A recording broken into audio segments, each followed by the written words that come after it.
अस्सलामुअलैकुम, welcome back जी। सुबह हो चुकी है और नाश्ते वाश्ते की तैयारियां चल रही है। Sunday morning as usual busy routine, busy blog and everything busy on Sunday.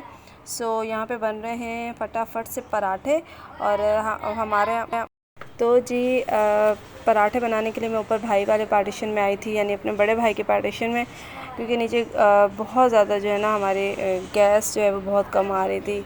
ये मसला पता नहीं कब ख़त्म होके देगा। यहाँ पे मैं खा रही हूँ चाय पराठा। मुझे सिर्फ जो है ना चाय के साथ पराठा इसी तरीके से खाना बहुत पसंद है। मेरा बेटा भी मेरे साथ खा रहा है।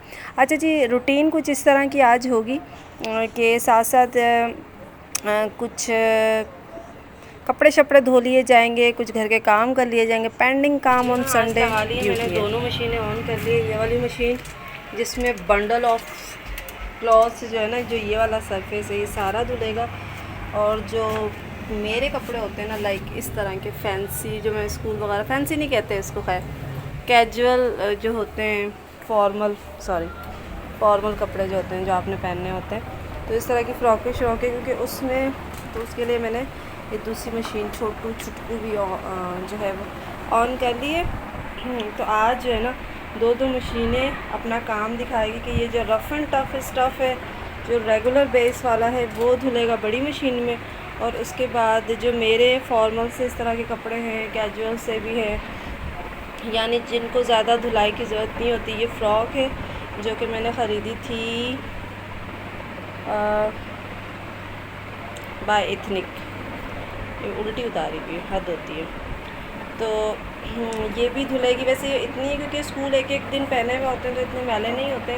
तो इस तरह के कपड़े मैं सेलों से ख़रीदती रहती हूँ, और आप यकीन नहीं करेंगे कि अब की बार गर्मी आ गई हैं और अभी तक मैंने कपड़े वगैरह कुछ भी ना ख़रीदे हैं, और ना ही मेरा कोई सिस्टम बन रहा है कि मैं कैसे ख़रीदूँगी कपड़े। छोटी वाली मशीन भी ना ऑन कर ली है मैंने। तो इसमें ये इस तरह के ना, इसमें असल में ना एक एक सूट डलता है, यानी कि आपने एक एक सूट ही डालना होता है। बच्चों के 2-4 डल जाते हैं। ये भाभी की है, जो मेरी छोटी भाभी की ये मशीन है, वो बच्चों के कपड़े इसमें धोती है जो कैजुअल डेली बेसिस के होते हैं।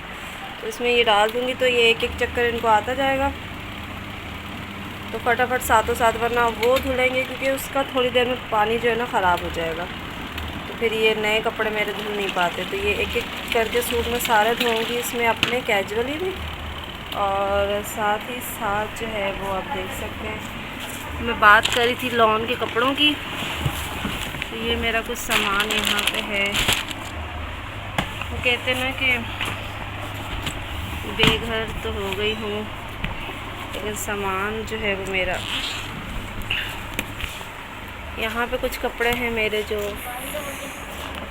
फैंसी भी है। और अभी मैं यही सोच रही हूँ कि मैं जो है, ये वाला एक सूट है मेरा बहुत ज़बरदस्त है, ये भी आई थिंक बाय एथनिक का है। ये भी मैंने सेल से ख़रीदा है। अच्छा, कपड़े मैं सारे सेल से अपने ख़रीदती हूँ जब भी सेलें लगती हैं। ये सफ़ायर की एक शर्ट ख़रीदी हुई है, इस पर सोच रही हूँ कि एम्ब्रॉयडरी कराऊँगी। ये बहुत ट्रांसपेरेंट सी है, ये मैंने 700 की ख़रीदी थी सिली सिलाई। और इसके अलावा यहाँ पे सारे फैंसी स्टफ़ मेरा रखा हुआ है, और ये कुछ कैजुअल टाइप ऑफ फैंसी है। यहाँ पे मैंने ख़रीदा है, ये गुल अहमद का सूट है, ये अभी तक मैंने नहीं पहना है। गुल अहमद के 2 हैं, ये भी मैंने सेल में से ख़रीदे हुए। बेटा ये आपकी बुक मेरे पास क्या कर रही है? ये देखो बैग में क्या कर रही हैं? अजान की होंगी ना ये? हाँ। सही, इसको बाहर निकालो। और ये इस तरह से कपड़े हैं। और यहाँ पे ये एक और मेरा बड़ा फेवरेट सा सूट है, ये सारे पहनने वाले हैं कहीं आने जाने में। अभी गांव शादी है तो वो व्लॉग भी आपके साथ शेयर करूँगी, गांव की शादी कैसी होती है। ये सूट बड़ा प्यारा है, ये मैंने अपने भाभी से ख़रीदा, उन्होंने बना भी लिया, सी भी लिया, तो अब इसके बदले में उनको मैं सूट के बदले सूट ही लेके दूँगी। अभी सेले वेले लगना स्टार्ट हो जाएंगी। ये गुल अहमद का सूट है, बड़ा ज़बरदस्त है, ये भी मैंने सिलवा लिया था। ये सारे इस कपड़े जो है ना, मैं जैसे जैसे सेलें लगती हैं बिल्कुल 70% पे जब चली जाती हैं तो फिर मैं तब ख़रीदती हूँ। 70%, 75% पे ब्रांडेड कपड़े ही बंदा ख़रीदता है आजकल। तो कहते हैं ना कि आपने कुछ भी करके ब्रांडेड ही ख़रीदने होते हैं। और एक ये सूट है मेरा, ये शर्ट मैंने ख़रीदी है 1000 की है, ये गुल अहमद की शर्ट है, ये सीधी सिलाई। मशीन ने घंटी बजा दी है और अब हम चले हैं और आज साथ साथ मैं अपने सारे कपड़े सेट करूँगी जो नहीं पहनने वाले, वो सारे के सारे आज मैं सेट कर लूँगी। कमरे की हालत आप देख सकते हैं। बेटे को दूंगी मोबाइल एंड कपड़े वगैरह सेट करके देन कंटिन्यू करूँगी जैसे जैसे मुझे मौका मिलता रहा, क्योंकि आज सारा दिन मुझे लगता है सिर्फ धोबी बन के ही गुजारना पड़ेगा, यानी कि धोबी पटरा अम्मी वाली लैंग्वेज यही चलेगा। चलिए जी। और साथ साथ जैसे लास्ट एक ब्लॉग में मैंने आपको दिखाया था कि मैं अपने स्किन वगैरह की भी केयर करती हूँ, हेयर्स की भी केयर करती हूँ। तो ये नो एज लिमिट होती है, आपकी कोई एज से इसका ताल्लुक़ नहीं होता, आपने जो है वो केयर वगैरह करनी होती है। तो यहाँ पे मैं बताती चलो कि 2 प्याज का मैंने अच्छे से रस वगैरह निकाल लिया था, उसके साथ 1 अंडा, नींबू, सरसों का तेल और ये विटामिन ईबीएन कैप्सूल एक मैंने इसमें ऐड किया है। और अंडा मुझसे गलती से पूरा ही डल गया मैंने, हालांकि अंडे की सिर्फ जर्दी डालनी थी, आप चाहे तो जर्दी डाल सकते हैं और चाहे तो आप पूरा अंडा भी यूज़ कर सकते हैं, इसमें कोई मुज़ायका नहीं है।